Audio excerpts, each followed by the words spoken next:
For almost a decade, this has been the soundtrack to life in eastern Ghouta.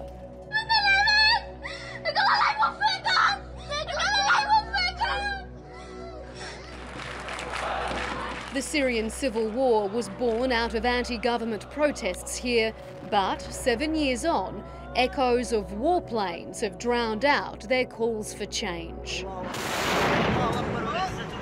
To everyone who can hear me, how many victims do you want to see before stopping the bombing?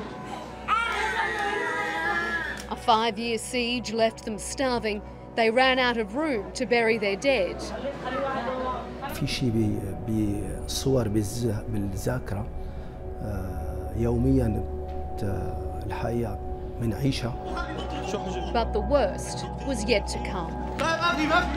أنا الموت بالنسبة إلي ما كان خوف، أنا كنت خاف شوف بنتي ميتة قدامي، شوف بنتي عم تموت قدامي وما أقدر أعمل لها شيء.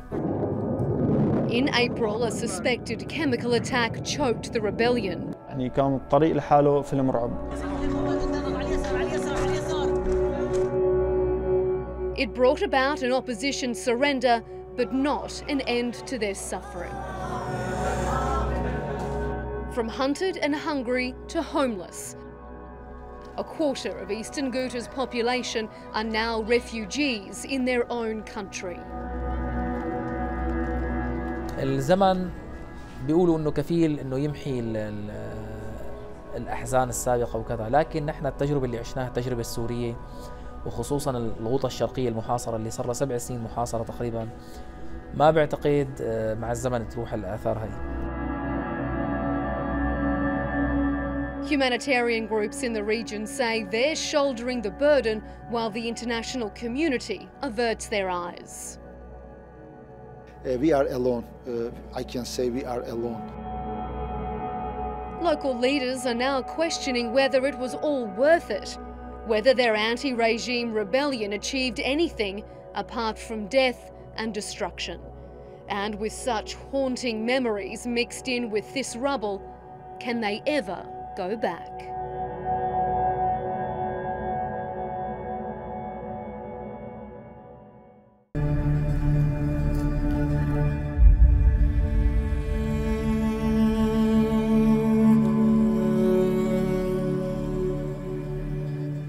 Welcome to Hell on Earth.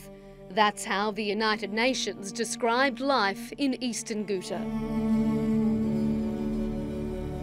البلد ميتة، يعني هلأ صارت دوما، يعني قبل ما أطلع هلأ قبل ما ننزح منها شفت شوارعها، شفتها كلها، درت فيها، بلد ميتة، يعني بدها كتير لترجع تعيش. It's hard to imagine anything thriving here except misery. It was once the food bowl for the nearby capital Damascus, a healthy, semi-rural economy supporting a bustling community. But now the only thing growing here is despair. مو نفسها، بتضل هديك ذكريات بحسها انه مثل الاطفال، ذكريات ببلد خيالي، يعني ما بحسها نفس البلد. لو حاسستها نفس البلد ما بطلع، بس ما قدرت تضل ببلد ميتة. Yasmin and her 2-year-old daughter Jude escaped Douma, a district of eastern Ghouta, in April. She'd survived 7 years of civil war, 5 of those trapped in a community under siege. No food or humanitarian aid were allowed into eastern Ghouta. No one could get out, and the bombings were relentless. It was a living nightmare on repeat for about 260 weeks, until April 7th, 2018. That was the day Yasmin knew she couldn't take any more. أنا الموت بالنسبة إلي ما كان خوف، أنا كنت خاف شوف بنتي ميتة قدامي، شوف بنتي عم تموت قدامي وما أقدر أعمل لها شيء. يعني أكبر خوف كان عندي إنه إخواتي الصغار وبنتي تموت قدامي بالكيماوي ما أقدر أساوي لهم شيء، أكتر شيء لأن بيموتوا الصغار. Locals have described sheltering in bunkers for a month while it rained bombs.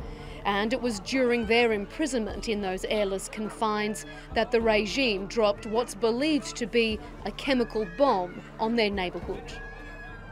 كيماوي ضرب بحدود الساعة يعني 7:45 دقيقة. خلال نصف ساعة استقبلت حوالي 300 مصاب. Dr. Abu al-Sayyir was on duty in the Douma hospital when the bomb hit. That's not his real name.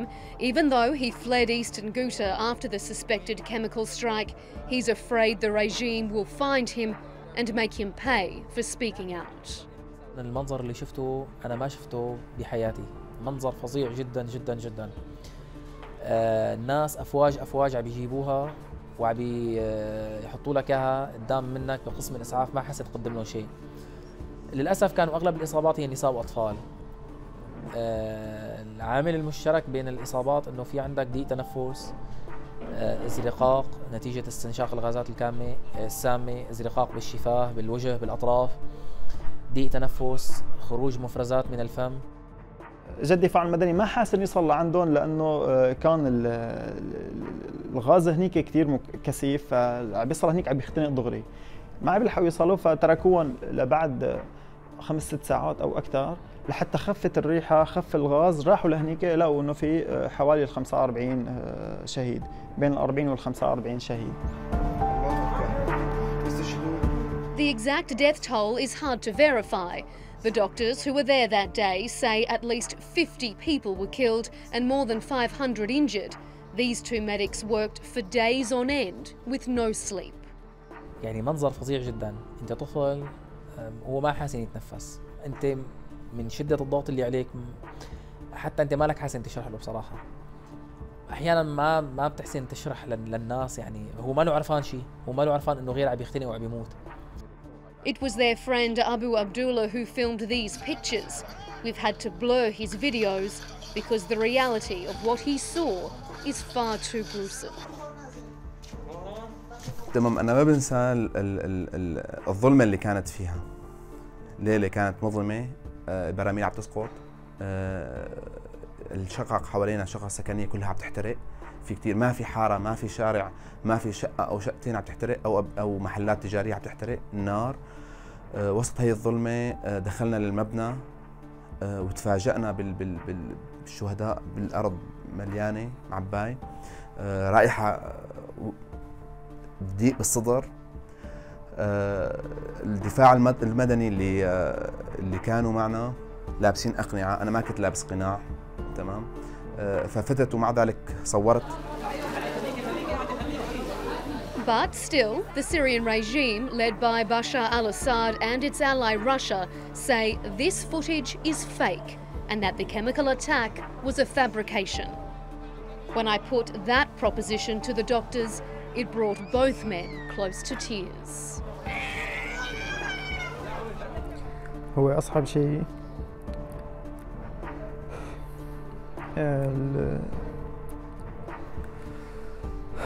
وقت اللي يجوا إصابات أكثر شيء يحزن صراحة الأطفال والنساء. فكانت تجينا أم وولادها، يموت الأولاد والأم، أحيانا الأم ينفض من العيلة طفل صغير. أحيانا في عنا يعني إحدى العوائل ماتوا الأولاد كلهم والأم عاشت، بتر وجرين التنتين وعندها إيد يمكن بترت وكان عندها كسر بالطرف الثاني وعندها إصابة دماغية بس ضلت عايشة. فضلينا خافين عنا النبأ إنه وفاة أولادها فترة طويلة. بجوز الحرب تنتهي، لكن هدول الناس اللي تمت الإصابات فيهم رح تم الإصابة مرافقتهم لآخر حياتهم.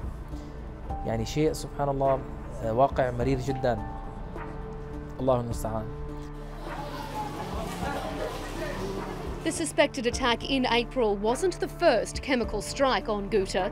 The regime is believed to have been behind a sarin bomb which was dropped on the region in August 2013.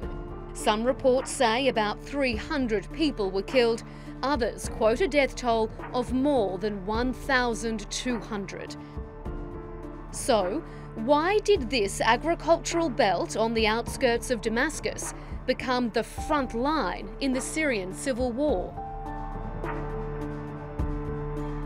الغوطة الشرقية هي من أوائل من ناصر الثورة السورية وخاصة في مدينة دوما في البداية، وهي تقريبا فيها خزان بشري كبير قربة من مدينة دمشق.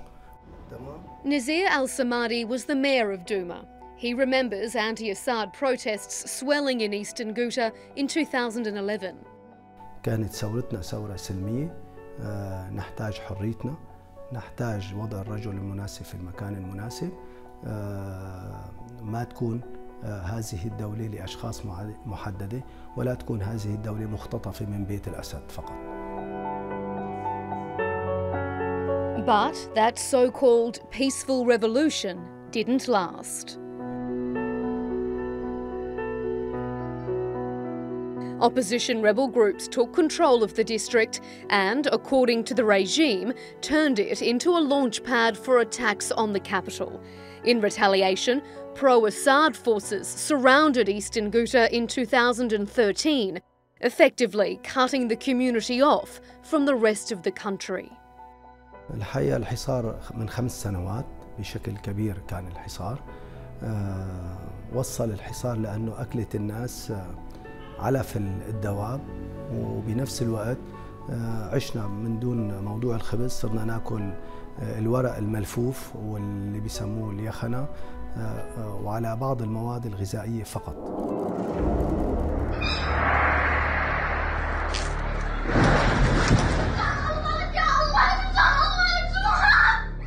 In February 2018, the regime launched an all-out offensive to crush the rebel stronghold and reclaim control of the regions around the capital.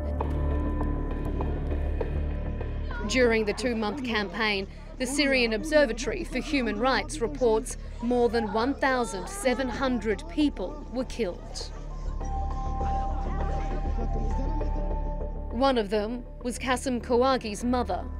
كانت زوجتي خارجة من المنزل، فهي وخارجة نزل صاروخ طيران حربي بجنب منا، فأدى ل توفيها على الفور، توفيت، وأدى لإصابة الطفل قاسم بصاروخ الطيران الحربي اللي نزل جنب منا، وبعدين تم إسعافه للمشفى وظل يومين غايب عن الوعي. That hospital was actually a makeshift medical centre in a basement. By this stage of the war, Ghouta's health services had been all but destroyed in targeted airstrikes. 2-year-old Qasim was operated on without adequate equipment or medication. He had shrapnel lodged in his skull. طبعا كان يعني دائما يضحك ويلعب، كان سعيد جدا.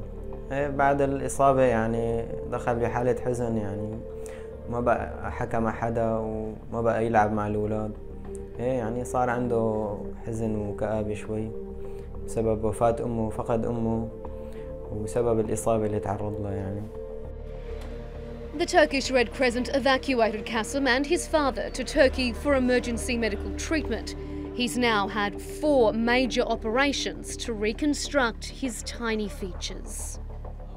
It is like a save a starfish from the beach. One, it's not enough, but it's, we are proud of our volunteers, our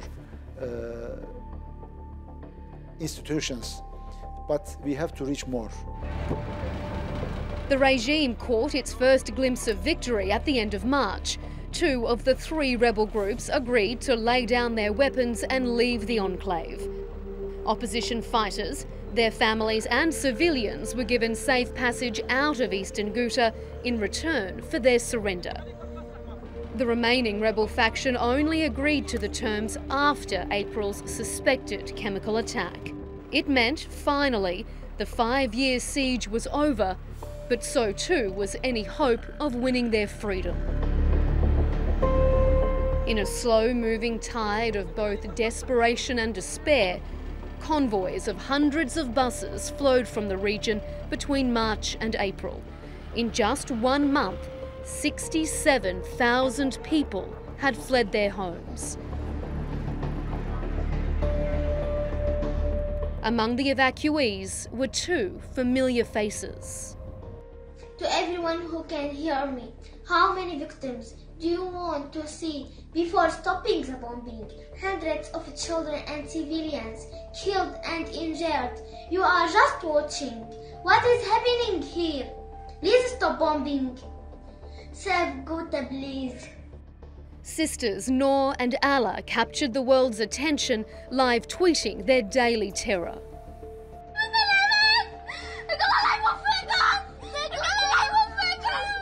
Instead of the playful, carefree social media posts favoured by their peers, the young girls used their feed to give the world a guided tour of their lost innocence. We lost everything, and we lost our neighborhood, and we lost our home, and we lost our dream. At 11 and 8 years old, Noor and Allah have no memory of life without war. Even as they boarded buses in eastern Ghouta with the promise of safe passage out of danger, they remained haunted. We were very scared and very fear. Me and Allah sitting under the blanket because of the fear. It's a fear which has travelled with them all the way to Turkey. The sisters and their family have been given refuge in Istanbul, but that doesn't mean they've left the war behind. مرة إنه قال كنا يعني بس يوم واحد طالعين من الغوطة شفنا طيارة خفنا كتير فكنا حتضرب قالوا لنا هاي war planes aeroplane. The backdrop for their online activism may have changed. They're now tweeting from the safety of their new suburban home, but their message remains the same. For better or worse, the war has left an indelible mark on their futures. حتى أنا بدي أطلع دكتورة أطفال، أنا دكتورة كيمياء لأصنع الدواء. بحب إن أرجع على سوريا تكون معمرة، تكون حلوة، وإن إنه أكون دكتورة وساعد الأطفال بسوريا. I hope for all people in Syria and children live like me now because we are in safe and we are comfortable here. But in reality, that's not the case. هلا أنا وقت طلعت من دوما ما كتير عم فكر بالمستقبل، أنا مستقبلي تدمر، دراستي ضاعت، ما كتير عم فكر بالمستقبل، بس أكتر شي فكرت فيه إنه آخذ بنتي وأطلع وأهرب من الموت اللي كنا عايشين فيه. يعني أنا ما كتير عم فكر كتير بالمستقبل، بس عم فكر إنه نحنا هربنا من الموت وقاعدين هون أقل شيء إنه بأمان. Safe, but homeless. Like millions of Syrians, most of eastern Ghouta's evacuees are now refugees in their own country. Before the February siege began, it had a population of about 400,000 people. Now, the Turkish Red Crescent says more than a third have been displaced.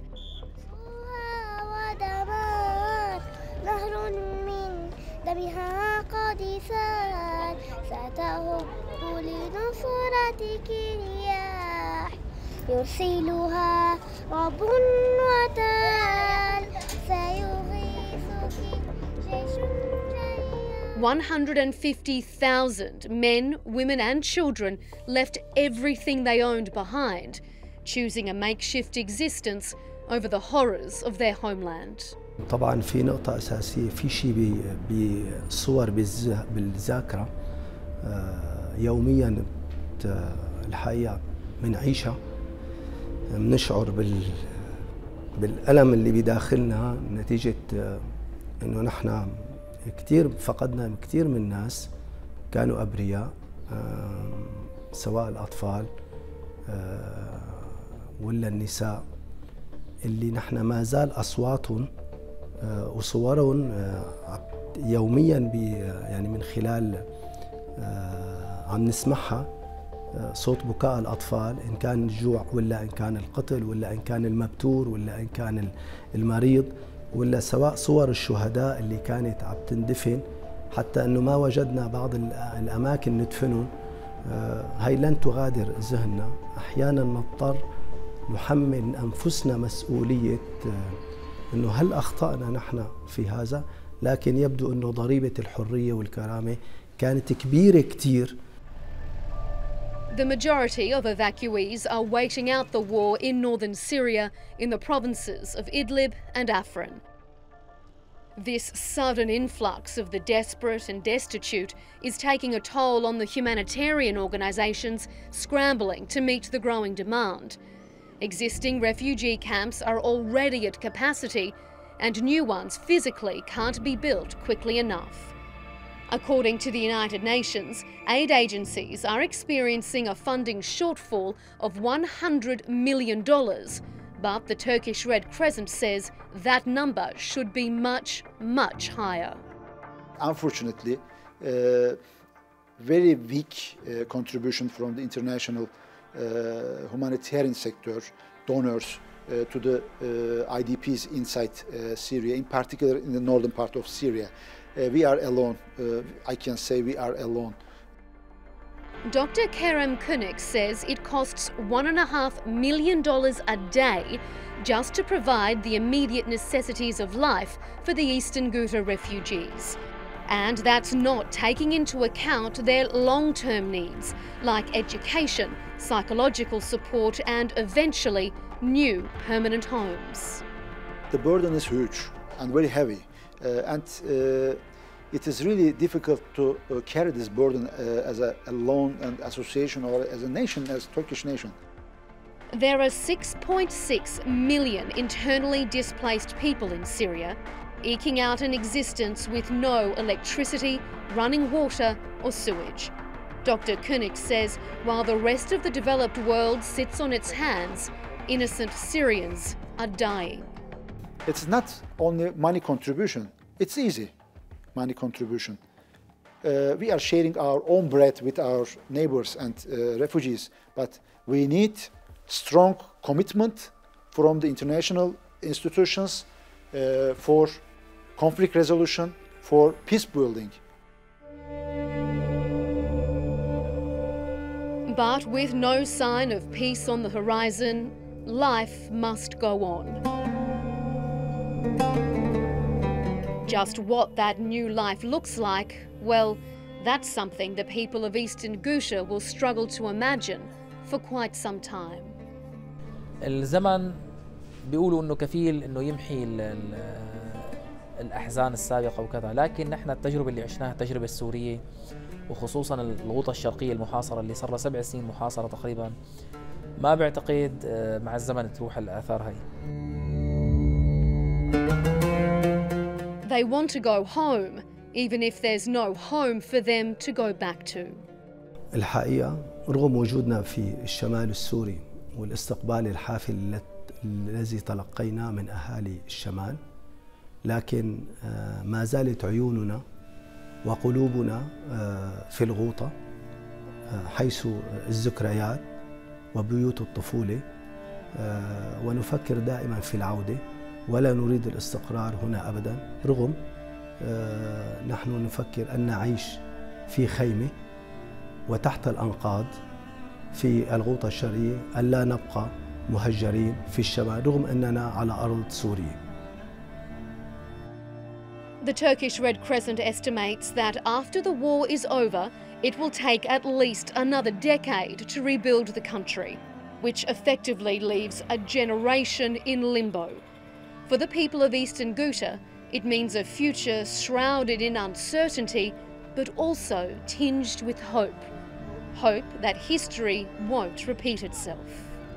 الحمد لله أنا صغيرة وما حتتذكر كل هالمآسي والمعاناة، وأنا ما بظن بس تكبر احكي لها كل هالظلم، لأن ما بظن حدا يعني رح تزعل كتير، رح تنقهر كتير، رح تزعل، ما رح أحكي لها عن حجم هالمعاناة الكبيرة. رح ضل إلا إنه نحن كانت بلدنا حلوة وكانت بلدنا أحلى البلاد، وهيك الله رب العالمين هيك الله راد إنه نحن نطلع منها إن شاء الله. إذا رجعت مثل أول بنرجع، ما رجعت. To what, they don't know. Eastern Ghouta can never be the same, but they just can't stop themselves chasing the dream of one day returning. طال الليل مع الآمال في غوطة ألم وحصار أشلاء موت